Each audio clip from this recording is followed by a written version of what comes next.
Hello here, and welcome again to another edition of the Husker Online Show. Sean Callahan, Steve Sipple, Robin Washett, Abby Barmer will join us later as she's still celebrating in a red cowboy hat from that big Nebraska volleyball win over Wisconsin. But we got a big week, guys. Another 2:30 game. Purdue comes to town. They're 2-5. A lot of adversity, though, once again, and that continues. I mean, you're like, okay, the adversity is finally behind this team. And I can remember, Robin, in your reaction when I first got wind on Monday of these O-line injuries coming down the pipe. I mean, it was almost like there's no way. Yeah. Like there's no way. 3 of the starting 5 offensive linemen now out. Nuri Nweli will be back in a couple of weeks. But Turner Corcoran out for the season. Ethan Piper out for the season. So, you know, that's going to really change the look of this team. But does it really matter? I mean, like, has the offensive line played at a world-class level as it is? I mean, they're going to replace these guys with 3 guys that have played. Nebraska's not going to win games because of their offense. They're going to win because of limiting their mistakes. They're going to win because of their defense. They're going to win because of their special teams. But just another setback for this team as they have just 5 more to go. Oh, it matters. I mean, I see where you're coming from, but it always matters when you lose guys with that much experience. You could make an argument that Piper's the foremost leader on the team, the way they talk. A captain, like. Yeah. In the first round of single-digit voters, too, as an offensive lineman. So, yeah, has the offensive line performed all that well? Not necessarily, but they are averaging 195 rushing yards a game. Top 20 rushing offense in the country. Right. So it's not – it matters. And I'll tell you what would matter. If they lose one more guy, it would matter a lot. Because they're down to they don't have experience. They've emptied the cupboard. Yeah, they've emptied the cupboard. But, I mean, if you think about it, in totality, that Nebraska's without 8 of the 11 starters in game 1 on offense. 8 of the 11. Well, think about Big Ten Media Days. 2 of the 3 guys that went out there aren't playing or contributing. Refresh me on that. It seems like years ago. Sims and Piper. And then they haven't had Luke Reimer consistently all year. Right. Yeah, he missed 2 games. So, yeah, 8 of the 11 guys on offense that started the opener are not available right now. 8 of the 11. Yeah. And for an offensive line that their whole mantra is 5 guys, 1 set eyes, that sort of thing. Yeah, like when you disrupt that to this magnitude, there's going to be some disruption, I guess is the way to put it, where you're talking about Ben Scott now having 2 different guards on both sides of him and a left tackle with Teddy, who he was projected to be the starting left tackle by many coming into this season, but just hasn't played a whole lot. Right. He's played very little football over the last 3 years because of injuries. And so, just where is he right now? We know what his potential could be, but where is he and how far away is he from that? And there's a reason. People always wanted to know why Teddy wasn't playing. Well, there was a reason. Turner was better than him. And so there's going to be a drop-off. In the coach's eyes, there's going to be a drop-off from every one of those players that is out, no matter with Nuri just a couple weeks. I'm not totally giving into the idea that these guys might be a better, but you're right. If they are, it'll be kind of weird because then it would mean, well, what's going on in practice? But yeah, I guess we just got to wait and see. But I expect that it will be a little rough to start. I'll be really curious how Ryan Walters attacks Nebraska this week because a week ago, Northwestern only blitzed twice. Yeah. But the week before, Illinois, which is basically running a Ryan Walters blueprint still on defense, brought pressure on Harburg the entire game. Traditionally, Walters has been a bring 5 guy. That's been his base. Play straight man, single high safety. Are they going to be that aggressive, knowing that Harburg as a runner is a great weapon, or will they drop back more on Harburg because they want him to make those tight throws, or will they bring the pressure because of the line situations? And that will be a big thing to watch early, how aggressive they go at that O-line, or if they drop back in coverage. Go ahead, Rob. Well, yes, that's over my pay grade. It's interesting because Ryan Walters made his hay as a defensive mastermind. He was a big reason why Illinois had the season that they did a year ago and was in prime position to win the West Division. It's because of the play of that defense. But then you look at what Purdue has done thus far, they've been bad on the defensive side of the ball, which I'm sure a lot of that's personnel, but I'm sure there's other reasons. They rank no higher than 10th in any major defensive category in the Big Ten, including rating dead last in passing defense and scoring defense. So, I mean, they've struggled a lot. So Nebraska certainly has their share of issues offensively, but so does Purdue defensively. Defense, Like they have been a porous unit so far. That, you know, I think that'll help maybe even the scales a little bit with all the issues Nebraska's dealing with. You know, they've got probably as favorable of a defense as they're going to see the rest of the way. Well, this is a 2-5 Purdue team, but they easily could be a 4-3 like Nebraska. I mean, their margin of 2 wins versus 4 wins is not much. I mean, they played Iowa very tough, you know, a couple weeks before the bye, but the Illinois game got your attention the way they beat Illinois. I haven't looked at Purdue that closely. Who have they played in the East besides Ohio State? Now you've got me stumped. Robin. They played. Let's see. They played Ohio State. They played. That's it. Okay. So they played Iowa, Illinois, Wisconsin. Okay, so it's not like they played a killer schedule. They lost to Iowa by 6. They got blown out by Wisconsin. Killed Illinois. Yeah, the Illinois game is the outlier. A 44-19 win. Get your attention, doesn't it? That gets your attention for sure. They beat Virginia Tech, who's really down. Fresno State, who's good, beat them by 4. But Syracuse, who is, you know, a solid team, beat them by 15. This is a toss-up game. That's No what question. it is. That's what Nebraska is playing on Saturday, is a game that's a toss-up game. It's hard to pick. Being at home, it's going to be colder too. Like, it's not. We've been blessed with these 75-degree picture perfect Saturdays all year, or even hotter than that. This will be the first kind of true colder game day in Lincoln, where, you know, the high temp is low 40s right now. I just think this sets up far more in Nebraska's favor, where you talk about the 2 biggest issues are Nebraska's offense and Purdue's defense. Well, you know, in a game like this, offense is going to be hard to come by anyway. So how are you going to win? With your defense? Nebraska's defense, I think, is the clear best unit that's going to be on the field. You know what? I heard Jim Rose, our friend Jim Rose, this morning on his radio show in Omaha, KFAB, say that Nebraska has the best defense in the Big Ten West. And you know what?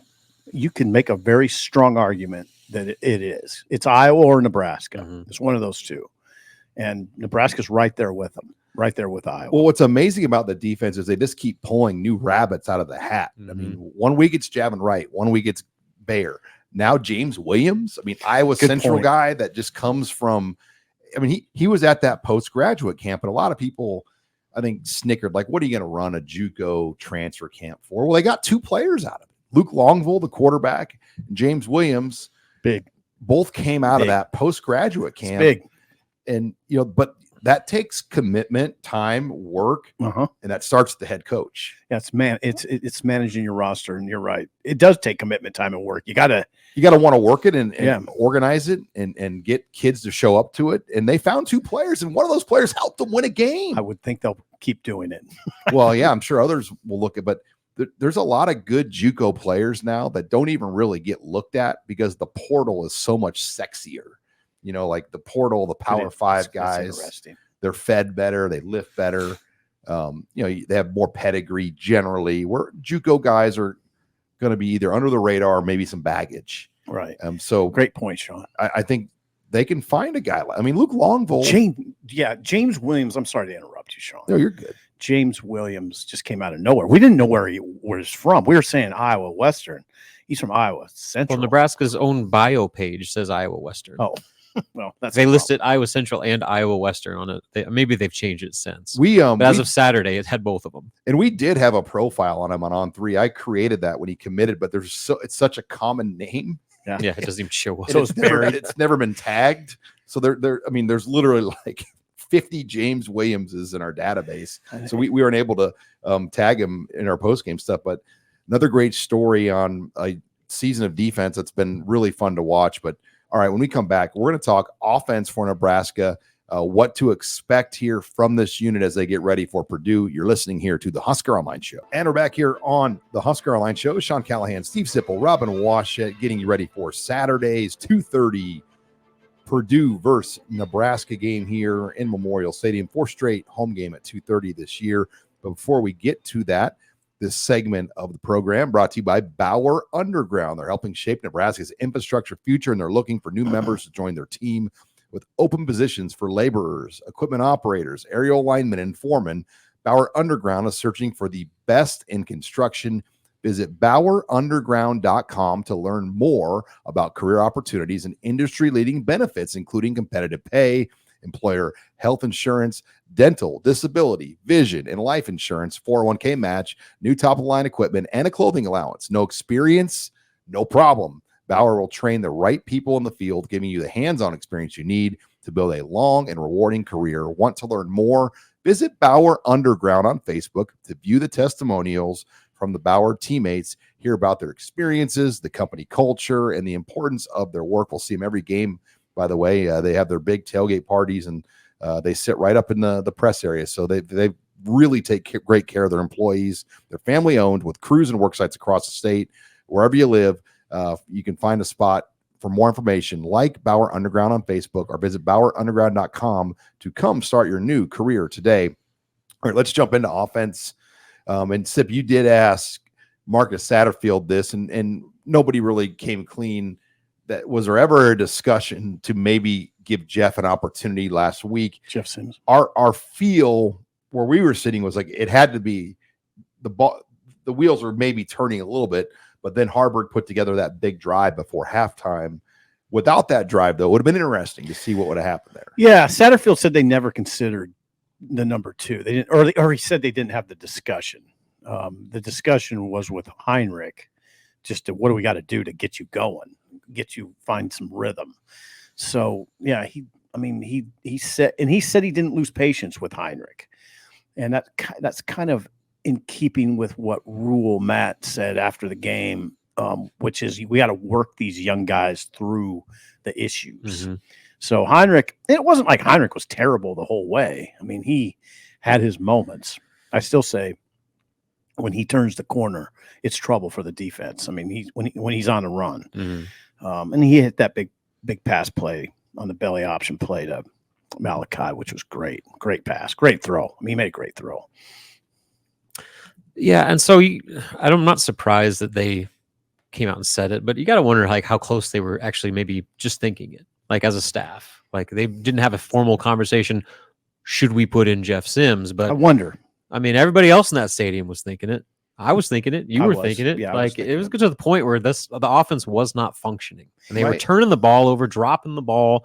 Like it was just a mess, a discombobulated mess. It was pretty bad. And so I don't care if you're playing, Iowa, Purdue, or anybody that's left on your schedule. If you operate like that offensively, more often than not, you're going to lose. They were fortunate that Northwestern did not capitalize more than they did, given all the opportunities they laid out on the table for the Wildcats. Well, and they dropped 7 or 8, and there's no windows for Harburg. I mean, there are a lot of tough throws he's got to make. I mean, Fedoni has like a guy draped on his back. I mean, he's not getting open. I mean, you just have to get it to him. But my fear, if they would go to Sims, is going to have this mentality almost like to win the game on his, or, kind of win the job back, or, is he going to put a lot of pressure on himself to kind of try to win it all back in this one opportunity he gets.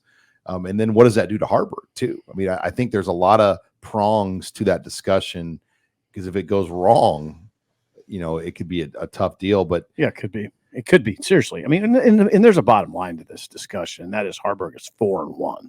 No, I mean, they're 4-1 with Harburg. Let's hit running back here, because Emmett Johnson played by far his most snaps, got his most carries by far in his career. I think we were all surprised. He took 33 reps at running back in terms of snaps to 11 for Fleeks and 11 for Grant. So 60% of the running back reps went to Emmett Johnson. Mm-hmm. Well, he's reliable. I mean, he's pretty reliable. I mean, he had to fumble against Illinois, but he's pretty reliable in pass protection. He knows what he's doing. He doesn't, there's not busts. He doesn't mess up plays. And he ran 12 times for 73 yards, which is 6.1 a carry, if I'm doing my math correctly. That's pretty good. Yeah, he ran hard. Yeah. Now, today, Tuesday, Satterfield would not say if he's the guy. That competition with Grant it continues, but it looks to me like Emmett Johnson's the guy at this point, which is really surprising to me. So if you go over the last 2 games, Emmett started both of them, but they've both been much different as they played out, to where at Illinois, it was still Anthony Grant that got the lion's share of the workload by a pretty clear margin, even though Emmett Johnson started. But then on Saturday, I mean, it was Emmett's show where Anthony Grant was just a complementary piece to that. And so maybe that's a direction that they're trying to go with now going forward. And they're, creating that aura of competition to where you're not going to come out and say he's our guy, he's the clear number one, just to kind of keep things going and keep that intensity going. But I mean, you just look at the way things have been trending over the last 3 weeks. Anthony Grant is losing his grip on that number one job significantly, to where now you just got to wonder, like, how much of a factor he'll even be based off last week. You wonder if he's not cutting as well and doing things as well because he's so worried about holding on the ball. Could be. It looks like a confidence issue to me too. He's not running with as much confidence. You can see it.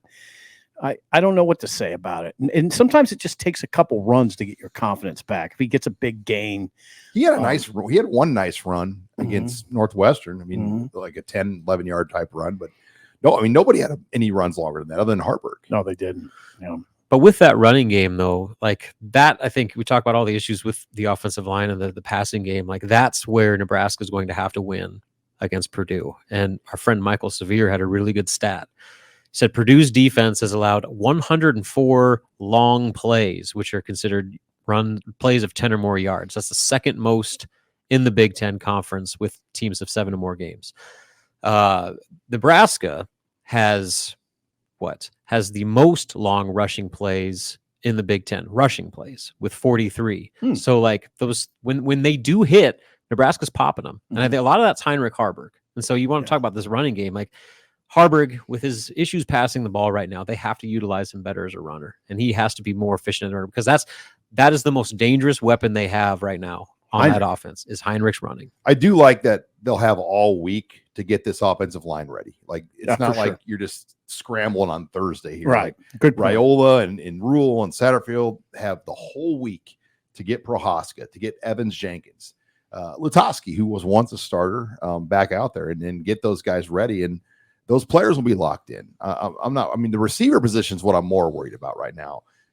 Just can they, what's realistic from this group? I mean, there isn't, I mean, can you find more big plays to Coleman down the field? But after that, what is it? Is it just underneath throws to Alex Bullock? Well, what's Jaden Doss have? That's the big question, because Billy Kemp is out and Jaden as a slot multiple weeks with an MCL. Yeah. And so Jaden Doss is the starter now. So what's he bring? I mean, is it possible he might give you a little more in some areas than Kemp? I think he gives you a little more explosion than Kemp. But Kemp's that savvy guy who's gonna run precise routes. He gets open in zones. And he runs well. Kemp runs well after the catch. He's tougher than hell. Can Doss do those sorts of things? How comfortable is Doss with all of the offense? It's hard to say. That's what he did in high school, though. I mean, he was that kind of gadget Debo Samuel type guy. That'd be good. That you can utilize as a runner. You can put him in different spots on the field at receiver. So I think the ideal picture of him fits what they are going to need him to do to a T. But to your point, how ready is he to take on that responsibility as the sole number one at the slot position? And then Jalen Lloyd and Ty Hahn, and I don't know if there's a sixth guy. I mean, I don't know who would be. Is there a sixth? It's they just moved a couple guys over to defensive back that you would be in that conversation. So just like a Bryce Turner move back over, or what? Like, they don't have any bodies. I think after the Michigan State game or around that time, that's when you'll see them begin to play more fresh. Like Sam Sledge and Gatula, those guys are probably going to play 4 games, so it'll be late.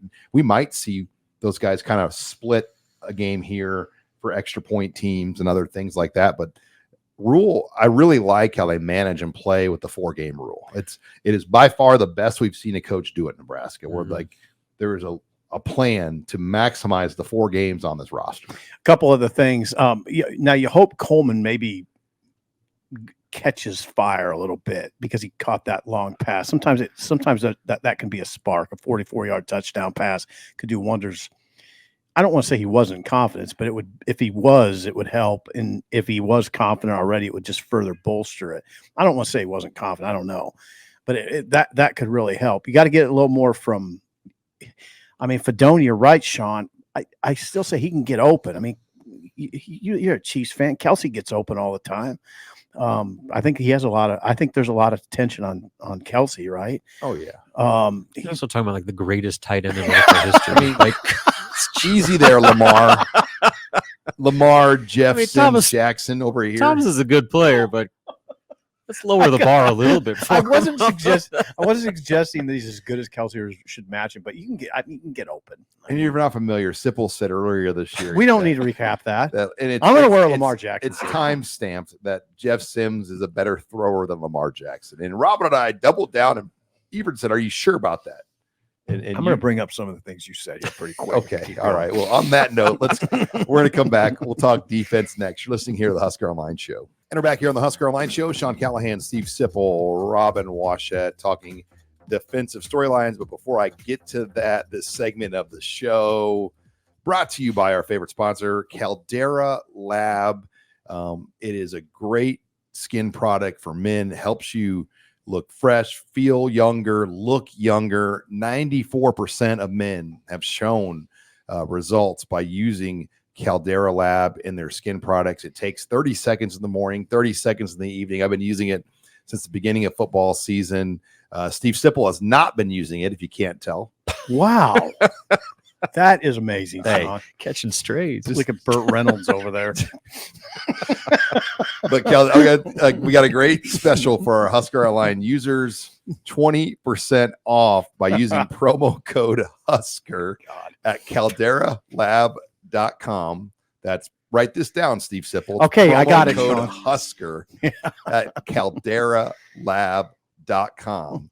Thank you again to Caldera Lab for sponsoring us here on the Husker Online Show. I think it looks like Matt Rule kind of in the Caldera Lab picture there. Might be. Look at that. Kind of. Let's go with kind of. Sorry, Coach. Let's go with not really. Not really? Yeah, I'm down to not really. Not really. I mean, he's got the same kind of facial hair. It's when he's on it, when his he does have facial hair. Yeah, that's what he looks like. All right, let's talk defensive storylines, because obviously that is the story of this team, the way they've been playing. And I think it's so many of us just want to say, like, what kind of burden and weight do you carry as a unit, knowing the pressure you have as a unit to, and we saw it play out that way Saturday. They had to hold up 3 times and force Northwestern into field goals where they easily could have been touchdowns. That would have been the difference in a game like this. Yeah, and I thought Tony White was interesting on Tuesday in his regular media appearance with Satterfield. He said it. He kind of takes it. He said he took it personally, the criticism of the offense, because he credits the offense with the way the defense is playing. That the offense, especially the way the offense runs the ball, gets the defense ready. Got it ready for the season. He also says he's been on staffs where the defensive coach or the offensive coaches aren't really interested in helping the defense get prepared for games and for the season. And this is truly, it was interesting. And I know this all sounds a little trite, but if you watch him, if you just go back and watch, it's very genuine. I mean, and it does speak to the team element, that kind of the team. Oh, the way Rule approaches all this, it is very much a team, and I was struck by it. Personally. Yeah, and that's what you see in a situation like this a lot, where one side of the ball is doing all of the heavy lifting. Like resentment is a natural thing, where all of a sudden it's like, we're busting our butts out here. What are you doing? Why are we losing? Because it's not our fault. Whose fault is it? It doesn't seem to be the case, or at least enough to where it's become much of an issue at all with this group. And I do think that starts at the top, but you got to go to the players too. Yeah. I mean, coaches can say, we're all a team, let's do this together all they want. But if the players don't buy into it, it doesn't matter. And so I think the veteran leaders that are setting the tone with that, like the guys that have the most right to be upset, they're the ones pushing that narrative. So I think that's probably the most critical thing about why this season has been able to rebound the way it has, is because that locker room hasn't fractured. And to me, that is 100% or most of the credit to the players. You're listening here to the Husker Online Show as we talk defensive storylines. 7 games in, do you guys think there's an all Big Ten level player? I'm not saying first team necessarily, second, third team. Could Nash Hutmacher get on there? Could Ty Robinson? That's something to watch as this season progresses. Unfortunately, Luke Reimer, his injuries, I think, are going to make it hard for him unless he just has a home run finish to the year. But can they get any recognition for the way they've played? Because they're playing well every week, but I think that's what's unique about this unit. They don't have just like that Ndamukong Suh guy they build around. No, they don't. They don't really have a pure star player. I think Robin's right. Nash Hutmacher is probably the closest you'd get right now, and I don't think he's a first team all Big Ten player, but he's the closest you could probably get to a star player, right? It is a very interesting dynamic to me because we just established a little bit ago, it might be the best defense in the West without a Cooper DeJean. Help me with that name, please. DeJean. Without a Cooper DeJean, without a Levante David, without a Campbell last year at Iowa, first round draft pick. No first round draft picks on this defense. No, not at all. And while Nash is by far the most productive defensive lineman, just in terms of the way that he's changing offenses, I think Saturday was a perfect example of a big reason why is because of the play of Ty Robinson. Yeah. Ty Robinson played his best game as a Husker against Northwestern. And had one tackle. And only had one tackle. And you go and the Pro Football Focus grades, I know people want to dismiss those, but they suggested that he was the best player on that defensive line. And maybe on the defense. He has 18 pressures on the year. That leads the team. And you go back and the Nebraska Instagram, Twitter account was posting highlights. They did a couple of Nash.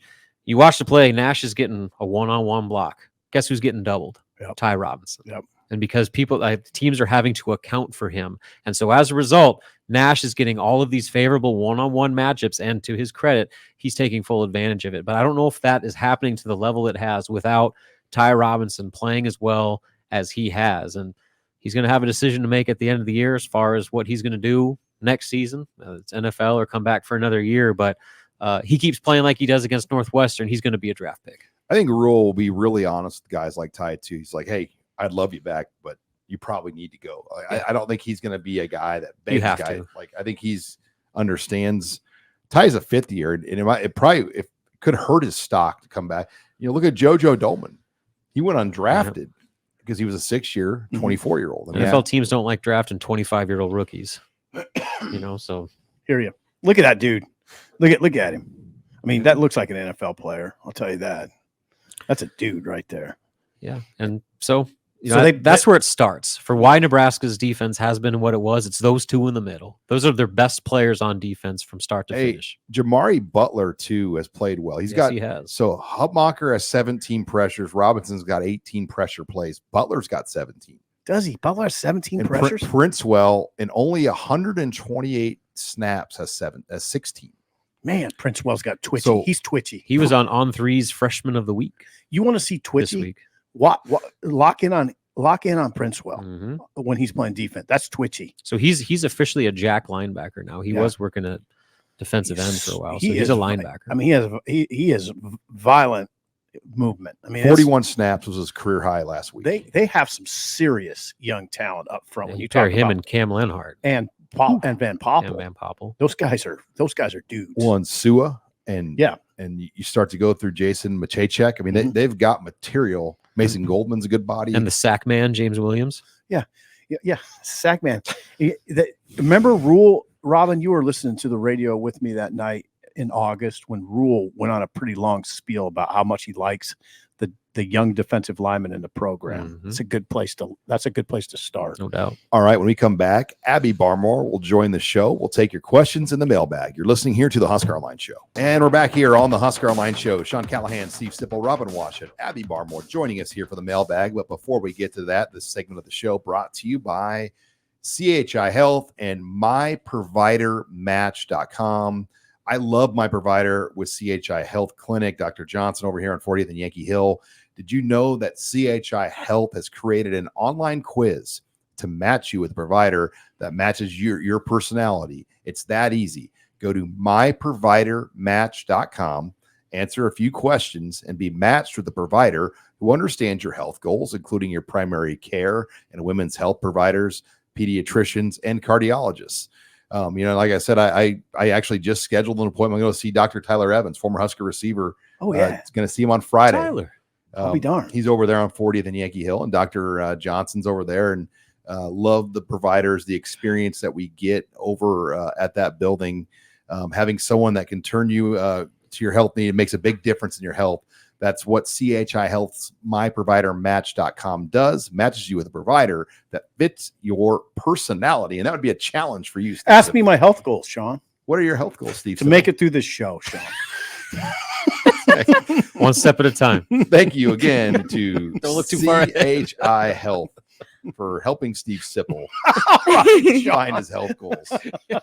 All right, Abby, what's your on that note, let's get to the mailbag. Yeah, go. Okay, our first one.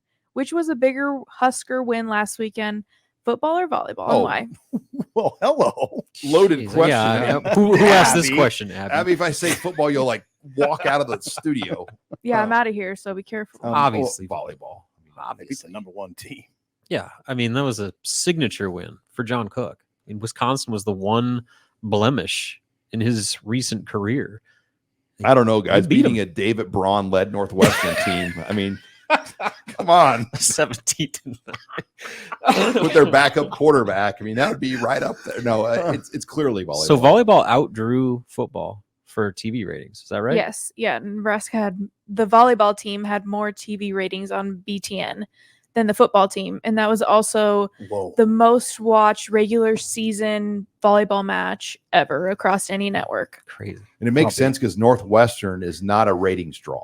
So like that rating for football would just be Nebraska fans. I mean, there's not a lot of national people watching Northwestern on TV. Or a lot of Northwestern people watching Northwestern. So my favorite thing about Cook's, like he didn't bring it up. He was asked about volleyball outdrawing football. And then he said, well, I'm glad that you asked us and I didn't bring it up. But I also didn't mention that we hold the stadium record for attendance too. How about that? How about volleyball outdrew football and owns the Memorial Stadium attendance record. Yeah.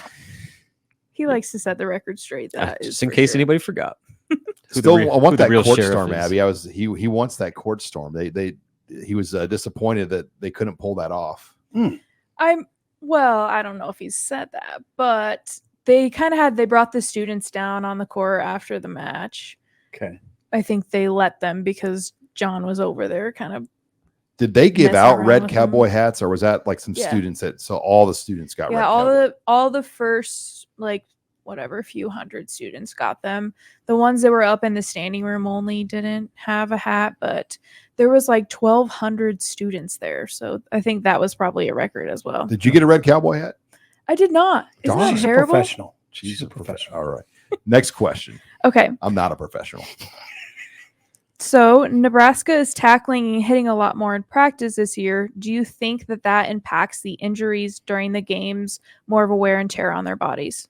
I'll say the practicing on grass daily and how they do it, then going to turf, that raises my radar because grass is better on your body, your joints than turf. And all of these injuries seem to be happening in the game on field turf. So that's something that gets my attention, but they are practicing hard and Rule almost wants to make sure we know that too. I think there's only one way to answer this question, and I can make things as difficult as they can be with the best of them. I think you literally have to go back and look at each injury and how it occurred to answer that question. I'd have to focus in on exactly what happened on the play where the player was injured before I enter into a broad-based discussion about if they're all related. How can you do that without looking at each individual injury? Yeah. And I mean, the fact that they've come from all different shapes and surfaces too. I mean, the guys got hurt at Minnesota, guys got hurt at Illinois. So I know people want to say turf, though, Nebraska's turf is this issue. Well, maybe it's a problem, but it's not like the overlying. No, it's turf in general, I would say. Yeah. Now, hold on, though. What is it, wear and tear? Is it turf if a guy just gets blocked into Ethan Piper's knee? It's the forgiveness of grass versus turf. That's the debate. You just get that natural ground forgiveness where turf is, they and you go back to the 80s and 90s when they played on AstroTurf. I mean, that was like concrete. It was. We played like concrete. Did you ever, we played some high school games on old AstroTurf, and you didn't really wear you didn't wear cleats, obviously. You wore tennis shoes. You wore your basketball shoes. It was crazy. Yeah. All right, next question. Yeah, keep it rolling. Does Nebraska win the Minnesota game if it is held at this point in the season?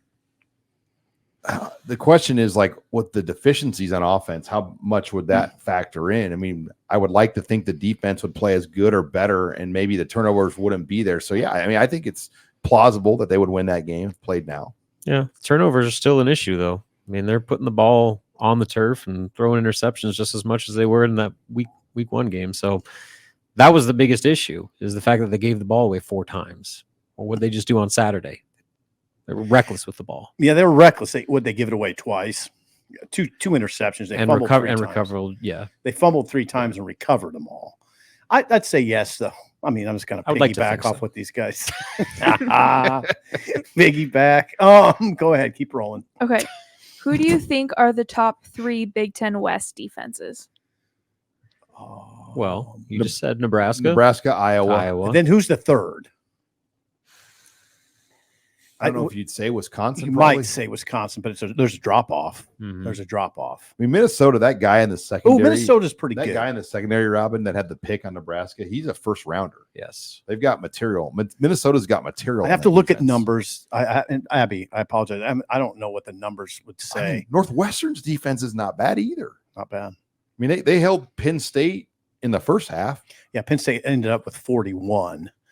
But they did tell them to 10, and I think it was 10 in the first half, I believe. So I'm going Minnesota. I'd probably go Minnesota off the cuff. Minnesota off the cuff for number 3. Yeah. So the yards, the points between Wisconsin and Minnesota are pretty similar. Wisconsin's only giving up 18 points a game.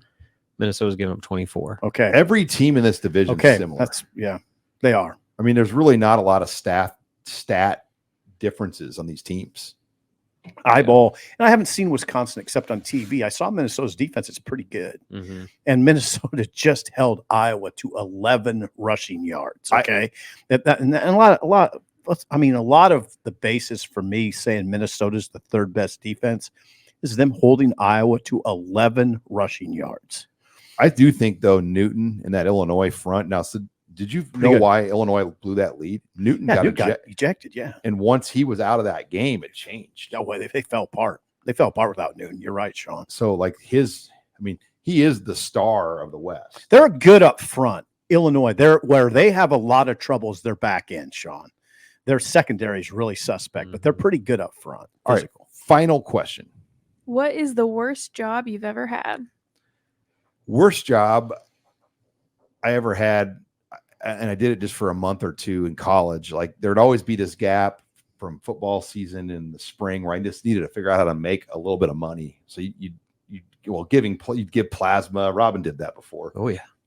I had to make a little car payment and some things. So like you had to come up with like $200 or $300 somehow. And I took this telemarketing job right down here. Really? And you would, how old were you? I was like 19. Oh, and you would just go in and like it was a fundraising thing. You'd try to get people to give money to nonprofits, and it just nothing about it felt legit at all. And it just didn't have a very good feel. How'd you do? I was fine. Did you get some going? You just had a lot on your mind. You had to study and you had schoolwork, and it's like, God, I had to come in and do this for 4 hours just to make a little money in college at that time. So that would be probably my lead. I mean, I worked in an auto part warehouse all through high school, and that was hard work. I mean, you lifted and moved batteries and heavy stuff, and it was 100 degrees in there sometimes. That's not easy. Warehouse work is not easy. No, because there's no air. They don't have air conditioning. Right. When I was in high school, my dad made me get a summer job, and there wasn't really much hiring. I didn't really have any skills, and so I took a dishwashing job at Famous Dave's. Oh gosh, man, oh man. That job sucked. That was awful. So like their thing was like you get like just trash money, but you get a free meal. Well, when you spend 4 hours cleaning up everyone's discarded food and cleaning out just sludge from the sink and all that stuff, you're not wanting to eat. So I didn't even like eat my free meal half the time. There was like dudes on work release working alongside me. Like it was an issue. I'm glad it was only one summer, but the reason my dad made me do that was like, hey, you want to not mess around in school? get used to working jobs like this. That's kind of what my mom did. So it was kind of the kick in the old pants that this guy needed. I never have had a job I didn't like, except never had a full-time job I didn't like, and never. There's one summer where Sean reminded me of. I just started the Journal-Star. I wasn't making any money, and I had to fill in some gaps.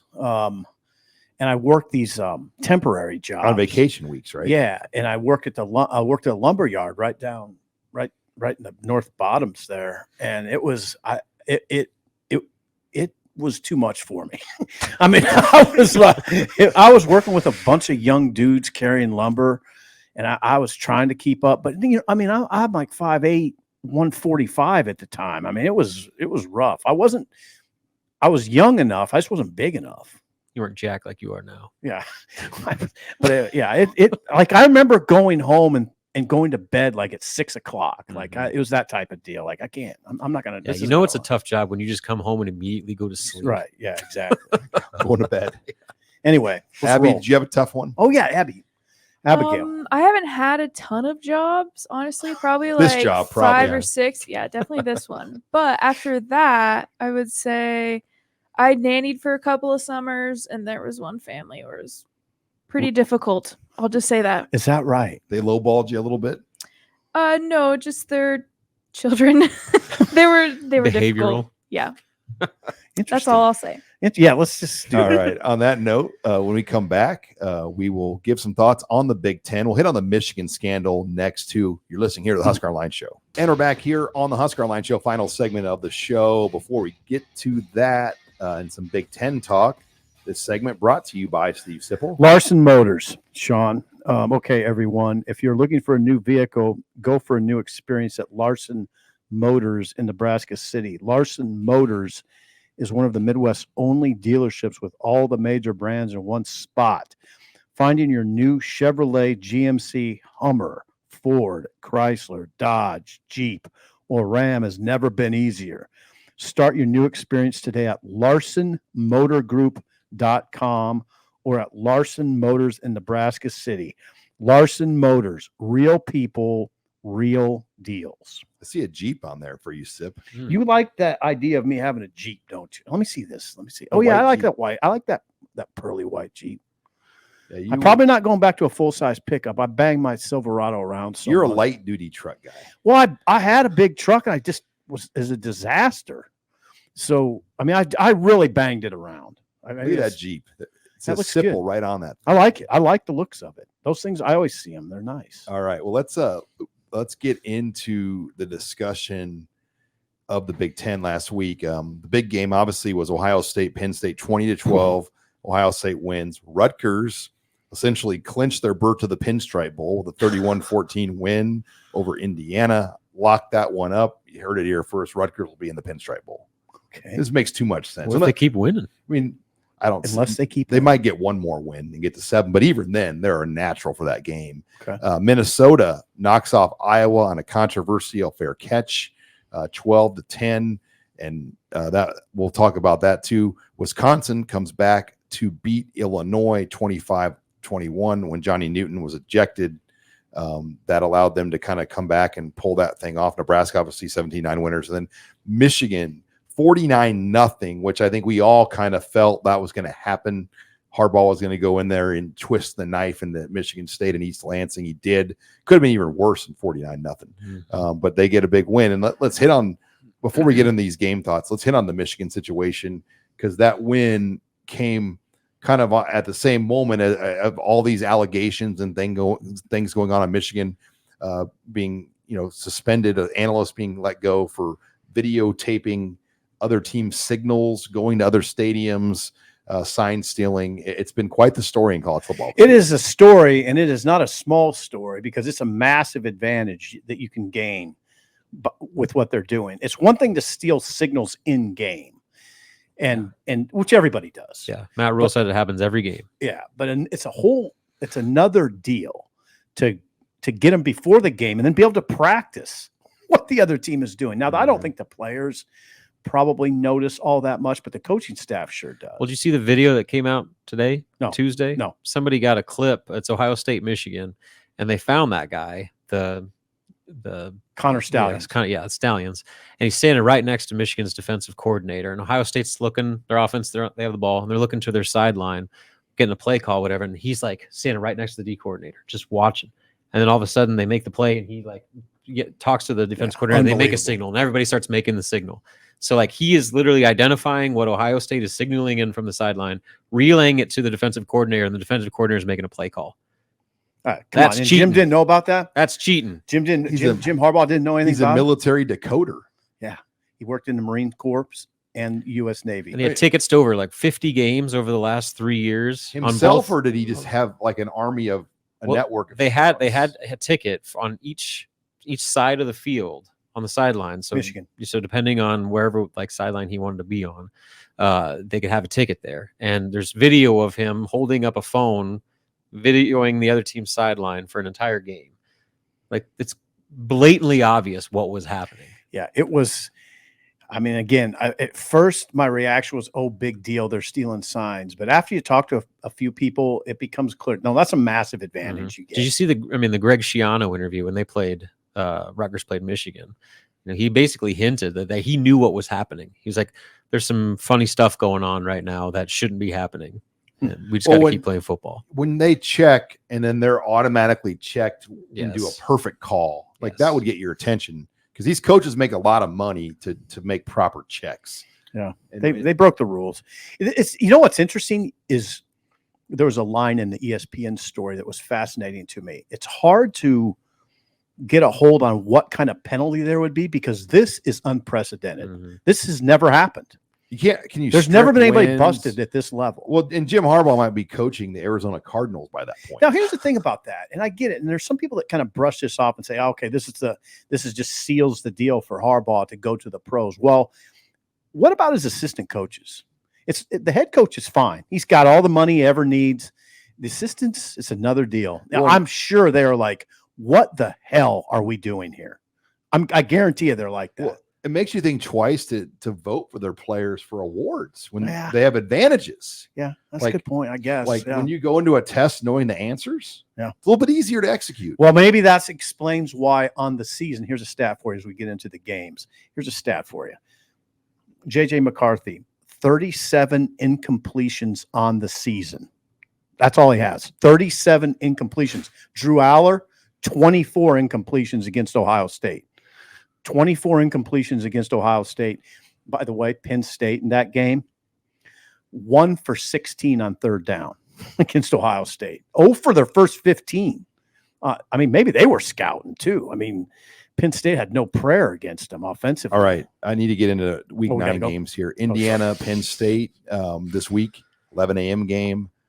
Penn State is a big favorite in this one, 32 points.